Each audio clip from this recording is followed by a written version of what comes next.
بەڕێز ژەنەڕاڵ مارک کیمیت جێگری پێشووتری یاریدەری وەزیری بەرگری ئەمریکا بۆ ڕۆژهەڵاتی ناوەڕاست لە واشنگتنەوە لەگەڵمانە سەبارەت بە کۆبوونەوەکەی نێوان پوتین و ترامپ. سوپاس مام بەدەبوونی بەڕێستان. پوتین یعنی گەشتبینە بۆی کە لەگەڵ ئەمریکای ڕێک بکێ، ئەمریکاش بە هەمان شێوە، بەڵام ئەوەی کە تا ڕادەیەکی زۆر ترسێکی پێوە دیارە زیلینسکیە. پێ دوایە سبەینێ چارەسەری ئەم جەنگە بکرێت کە لە نێوان ڕووسیا و ئۆکرانیا هەیە کە لەگەڵ مێژووی ئەم وڵاتانەیەن. پێش هەموو شتێ من بەڕاستی من دژیەوە بەڕاستی نایەوێت کە ڕێکەوتنی هەبێ، ئەو دەیەوێ گفتوگۆ لەگەڵ ترامپ بکە، نەک ئەوەی کە با بڵێن زۆر بیەوێت و ئاواتی ئەوە بێ کە ڕێکەوتن بکە. نەخێت، چونکە ئامانجی پوتین نەگۆڕاوە.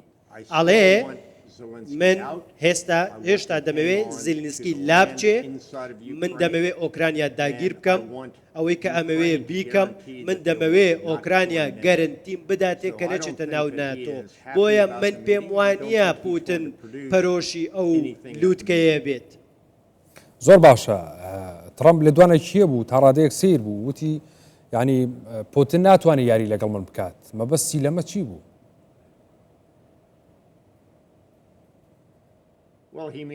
ئەو مەبەستی ئەوەیە کە ئەو ئامادەیە بۆی کە سزایەکی زۆر تون بەسەر حکوومەت و بەرپرسانی سەرەکی رووسیاتا بسەپێنێ و گوشاری زیاتر بخاتە سەری، ڕێگە نەدرێت کە نەوتی خۆی بفرۆشێ، سزای ئەو وڵاتانە بدا کە دەیانەوێت نەوتی رووسیا بکڕن و وای لێ دەکات کە ژیانی خەڵکی رووسیا و دەستڕاگەیشتن بە بازاڕی دنیا زەحمەتتر بکات.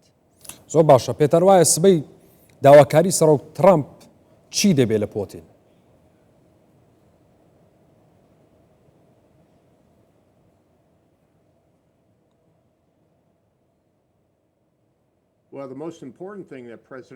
گرنگترین شت ئەوەیە کە ترامپ داوایەکە ئاگر بەستە بە واقعی، ئەو تەوەقوعی هیچ شتێکی زیاتر ناکە وەک لەوەی کە پەیامێکی ڕوون و ڕەشقاو بنێرێ بۆ سەرۆک پوتین، بڵێ دیپلۆماسی با ئیشی خۆی بکە، بەڵام بە هیچ شێوەیە قبوڵی ناکات بەوەی کە ئەم داگیرکاریانەی رووسیا و پوتین بە دیاریکراوی بەردەوام.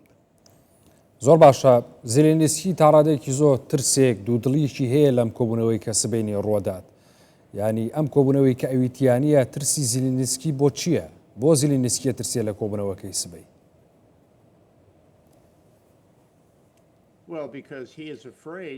چونکە دەترسێ لەوەی خەڵکی دیکە بڕیار بدەن بە ناوی وڵاتەکەی ئەوەوە و وەک گەڕانەوەی خاکەکەی، وەکو ئەندامبوون لە ناتۆ، وەکو بڕینی هاوکاریە و چەک و چۆڵ بۆ وڵاتە.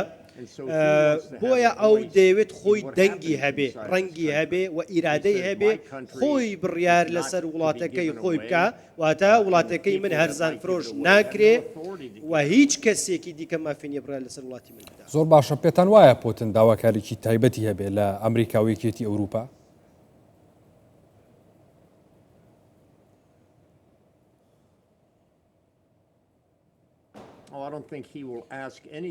من پێم وانییە داوای هیچ بکە، ئەو پەیامی خۆی ئامانجەکانی خۆی جارێکی دیکە دووبارە و چەندبارە ئەکاتەوە، دەیەوێت ئەم شەڕە بەردەوام بێ. زۆر باشە. ینی بەو هەموو ئەگەرانی کە باست کرد، ینی بەو خوێندنەوەی کە ینی لە تەسەوراتی پوتین زیلینسکی ترامپ هەیە سەبارەت بە کۆبوونەوەکەی سبەی، پێتان وایە چی ڕۆدا؟ ئەگەری ڕێکەوتن بەهێزە بۆ سبەی؟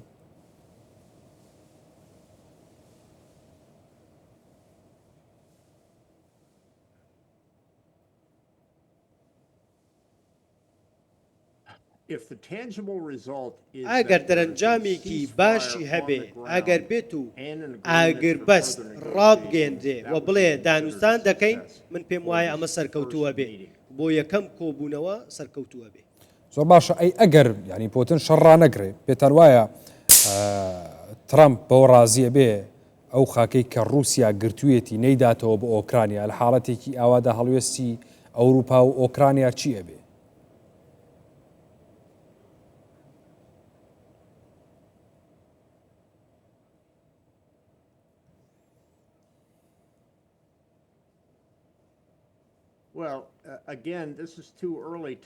هێشتا زووە کە ئێمە بین بڕیار بدەین و بڵێن وای لێ دێت وەک وتم یەکەم کۆبوونەوەیە کۆتا کۆبوونەوە نییە جارێکی دیکە دەیڵێمەوە ئێمە دەبێ زۆر نەرم بین و زۆر بێلایەن بین و پەلەمان نەبێ لەوەی کە سبەینێ چی دەرێت لە کۆبوونەوەکە. باشە پێشتر لە سەردەمی سۆڤیەتەوە هەتاوەکو ئێستا ڕووسیا مەرجەوە بکە وڵاتانی دراوسی نەبنە ئەندامی ناتۆ پێ دوایە ئێستاش هەمان مەرجی بۆ ئۆکرانیا هەبێ لە سبەی ینی سبەی لە کوبوونەوەکەدا بە ترامپ بوترێکە نابێت ئۆکرانیا جارێکی تر باسی ناتۆ ئەندامبوون لە ناتۆ بکە.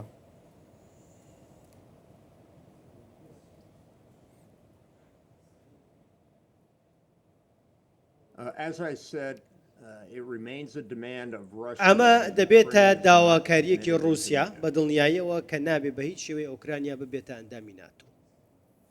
زۆر باشە ینی پێتوانیە یەکێتی ئەوروپا و ناتۆهانی زیلینسکیاندا بۆ بە ئەندابوون لە یەکێتی ئەوروپا و یعنی بێتە ناو ناتۆ ئەمەش پۆتینی تووڕە کرد و جەنگی ئۆکرانیا دەستی پێکرد ئێستا یەکێتی ئەوروپا و ناتۆ چۆن دەتوانن یارمەتی ئۆکرانیا بدەن؟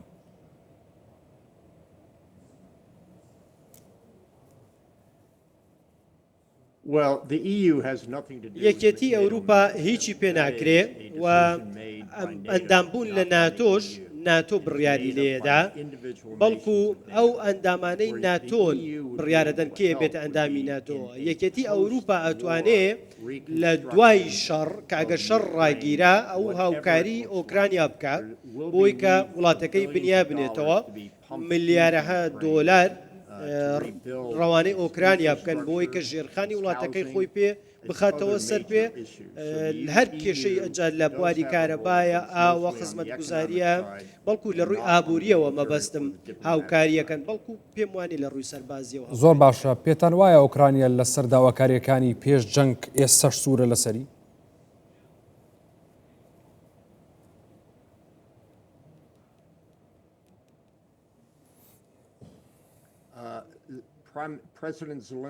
سەرۆک زێلێنسکی ئەو ئامانجەکانی خۆی نەگۆڕیوە ئەو دەیەوێت دانووسان بکە چەندین جار وتوێتی دانوستان دەکەین و دەبێ هێزەکانی رووسیا ئۆکرانیا بەجێ بێڵن بە کرایمیاشەوە و هێشتا دەوێت ببێتە ئەندامی ناتۆ و هێشتا دەیەوێت ئەو شەڕە بکات هەتا بە ئامانجەکانی خۆی بکە بەڵام ئەو شەڕەی کە پوتن هەڵی گرسان شتێکی دیکەیە و با بڵێن داواکاری خۆی بووە وەکو یعنی کەواتە ئۆکرانیا لەسەر هەمان مەرجەکانی پێشووتری لەسەر هەمان داواکاریەکانی لەسەر ئەوانەی کە کردوێتی بۆ هۆکاری ئەم جەنگە سوور بێ ئەی کەواتە ڕێکەوتن یعنی ئەگەری ڕێکەوتن لاواازتر نابێ.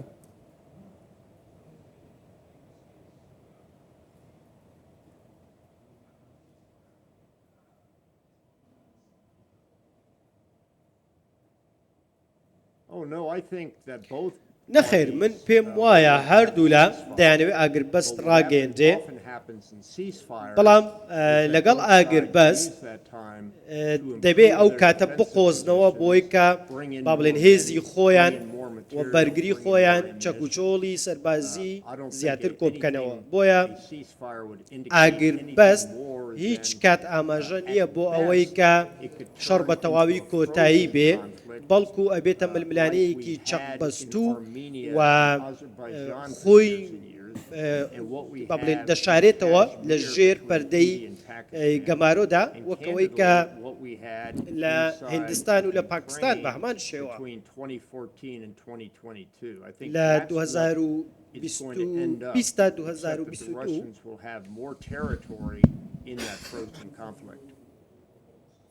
بەڵێ بەڕێز ژەنەرال مارک کیمیت جێگری پێشووتری یاریدەدەری وەزیری بەرگری ئەمریکا بۆ ڕۆژهەڵاتی ناوەڕاست لە واشنتنەوە لەگەڵ مامووی سوپاس باوەندەبوونی بەڕێزان بەخێر بێن.